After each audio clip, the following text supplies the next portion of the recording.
हैदराबाद वालों, तुम लोग ये बताओ, तुम लोग मैच जीतने आए हो या नहीं? नहीं अच्छा, मैच नहीं जीत रहे हो, कम से कम अब की बार 300 पार तो करोगे कि नहीं करोगे? नहीं अच्छा, 300 नहीं बनाने तो कम से कम हम क्रिकेट फैंस को तो पागल बनाना बंद करोगे कि नहीं? नहीं टीम है भाई साहब हैदराबाद, अब की बार 300 पार बोलकर अब की बार सबसे पहले बाहर होने की तैयारी करके बैठे हैं लोग।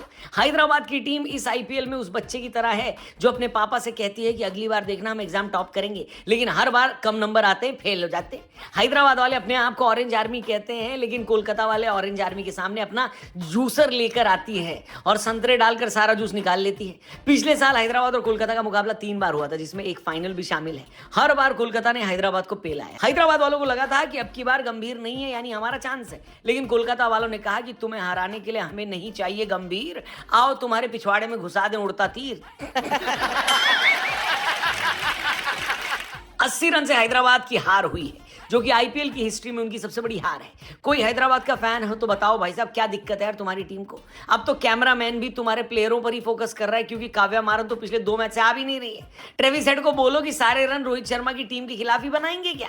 अबे इतने महंगे में रिटेन किया है, कुछ और तो कर लो। और अगर ट्रेविस हेड कुछ नहीं बचा सकते कि हम टॉस नहीं जीत पाए, टॉस जीतकर तो इनका आधा काम पहले से ही आसान हो गया था, क्योंकि आपको पता ही है ज्यादातर टीम चेस करते हुए ही जीत रही है। यहां तक कि कोलकाता के कैप्टन खुद टॉस जीतकर पहले गेंदबाजी करना चाहते थे, लेकिन उनको पहले बैटिंग करने आना पड़ा। कोलकाता की इस सीजन सबसे बड़ी प्रॉब्लम यही रही कि उनकी ओपनिंग बल्लेबाजी पिछले साल फिल सॉल्ट और सुनील नारायण की जोड़ी जो तबाही मचा रही थी, वो क्विंटन डिकॉक और सुनील नारायण नहीं कर पा रहे। सुनील नारायण तो ऐसा लगता है कि कोई मिल गया कि ऋतिक रोशन है, जिनको शक्तियां गौतम गंभीर यानी जादू से मिलती हैं। अगर जादू आसपास नहीं तो सुनील नारायण की शक्तियां भी गई। और अब तो गंभीर भाई ने वर्ल्ड कप जीत लिया है, जल्दी कोलकाता वापस आने वाले भी नहीं है, इसलिए सुनील भाई को जल्दी कुछ करना पड़ेगा। कल तो खैर 2 विकेट जल्दी जाने का डैमेज कंट्रोल अजिंक्य रहाणे और अंकुश रघुवंशी ने बहुत जल्दी किया। बढ़िया पार्टनरशिप करी, बेस सेट किया। रघुवंशी ने तो इस सीजन की अपनी पहली हाफ सेंचुरी भी लगाई, लेकिन कोलकाता के लिए सौंदेश से भी ज्यादा मीठा रिंकू सिंह और वेंकटेश अय्यर का फॉर्म में वापस आना था। कल फाइनली वेंकटेश अय्यर ने ऐसी पारी खेल दी जिसको देखकर लगा कि हाँ, हो सकता है सही अय्यर ही लिया हो केकेआर ने। आखिर के 4 ओवर में जो वेंकटेश ने गेंद की तोड़ाई करी है, 175 भी नहीं बनते दिख रहे थे, कोलकाता 200 बना ले गई। दूसरी तरफ रिंकू सिंह ने भी उन सब लोगों को करारा जवाब दिया जिनका कहना था कि रिंकू बस तभी परफॉर्म कर रहा था जब वो गरीब था। जैसे ही पैसे आ गए, परफॉर्मेंस चली गई। सीजन में 10 मैचों के बाद पहली बार 200 रन किसी टीम ने लगाई और हैदराबाद को 201 का टारगेट मिला।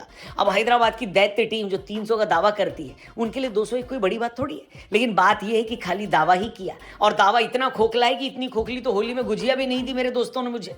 खुद को दैत्यों की सेना बताने वाले हैदराबाद के बल्लेबाज नवरात्रि में मां दुर्गा के घर कोलकाता गए हुए थे, और मजाले की किसी की चल पाई हो कोलकाता में है? ट्रेविस हेड सबसे पहले निपटे, अगले ओवर में अभिषेक शर्मा भी निकले, फिर ईशान किशन का एक बेहतरीन कैच पकड़कर अजिंक्य रहाणे ने हैदराबाद की कमर तोड़ दी। एक बार फिर ध्यान रखिए, मैं कमर बोल रहा हूं, तोड़ा कुछ और है हैदराबाद का। समझ रहे हो? समझ रहे हो आप? समझ रहे हो? हैदराबाद अपने टॉप 3 बल्लेबाजों पर ही उछलते हैं। जब 9 रन के स्कोर पर यही तीनों आउट हो गए तो फिर बस यही था कि हैदराबाद वाले कितना करीब पहुंच सकते हैं, लेकिन वैभव अरोड़ा ने क्या शानदार बॉलिंग करी है भाई साहब। हर्षित राणा ने भी बेहतरीन उनका साथ दिया, और फिर वरुण चक्रवर्ती का तो लग रहा है कि साल नहीं दौर आया है, दौर। 201 बनाना तो दूर, हैदराबाद वाले 100 भी पार करने में मुंह से झाग निकाल दे रहे थे। 120 रन पर यह टीम ऑल आउट हो गई और 80 रन की शिकस्त के साथ आज तक की अपनी सबसे बड़ी हार देखी है हैदराबाद ने। इस जीत के साथ कोलकाता वाले पॉइंट्स टेबल में 5वें नंबर पर आ गए हैं, जबकि हैदराबाद वाले सबसे नीचे पहुंच चुके हैं। अगर आप पॉइंट्स टेबल पर ध्यान देंगे तो 5 टीमों के 4 अंक हैं, जबकि 5 टीम अभी भी 2 अंक के साथ है। आज 4 पॉइंट्स तक अंबानी जी की टीम पहुंचेगी या गोयनका जी की? क्या लगता है आपको? कमेंट करके जरूर बताना। बाकी कल का जो मैच था हैदराबाद और कोलकाता, उससे जुड़े मेरे मन में कई सवाल हैं, जैसे कि आखिर हैदराबाद की बत्ती क्यों गुल हो गई है? क्या हैदराबाद के दांत खाने के कम और दिखाने के ज्यादा है? इन सवालों के जवाब भी कमेंट बॉक्स में जरूर देना, और कमेंट बॉक्स के आप सब्सक्राइब करके जाना। फेसबुक पे देख तो पेज को लाइक करना। कल मिलते हैं, तब तक के लिए बाय बाय।